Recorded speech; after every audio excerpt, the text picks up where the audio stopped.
நமக்கு ஒர்க் அதிகமா இருக்கு. இல்ல எங்கேயாச்சும் வெளிய போணும். சின்ன குழந்தைங்களுக்கு சீக்கிரமா சாப்பாடு ஊட்டி விடணும்னா, இந்த மாதிரி ப்ரீமிக்ஸ் இருந்துச்சுன்னா ரொம்ப யூஸ்ஃபுல்லா இருக்கும். இதே மாதிரி ஒரு ப்ரீமிக்ஸ் ரெசிபி ஆல்ரெடி ஷேர் பண்ணியிருக்கேன். சேனல்ல இருக்கு. வேணும்னா செக் பண்ணி பாருங்க. இப்போ இத செய்றதுக்கு 1/2 கப் அளவுக்கு பாசிப்பருப்பு, 1/2 கப் அளவுக்கு பாம்பே ரவை 2மே ஈக்குவல் குவான்டிட்டில எடுத்திருக்கேன். 10 பாதாம், 10 முந்திரி, 1/2 ஸ்பூன் அளவுக்கு ஜீரகம், 5, 6 மிளகு, கொஞ்சமா பெருங்காயத்தூள். நீங்க ரவைக்கு பதிலா அரிசி கூட எடுத்துக்கலாம்.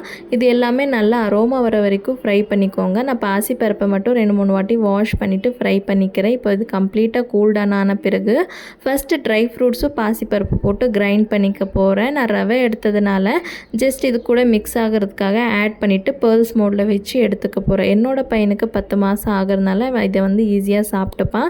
இன்னும் சின்ன குழந்தைங்கன்னா ஃபைனாக பவுடர் பண்ணிவிட்டு அதுக்கப்புறமா கொடுங்க. நல்லா வறுத்து செஞ்சதுனால அவ்வளோ வாசனையாக இருக்கும். நீங்கள் ஈஸியாக ஒரு 10 நாள் கூட இதை வெளியே ஸ்டோர் பண்ணிக்கலாம். ட்ரை பண்ணி பாருங்கள்.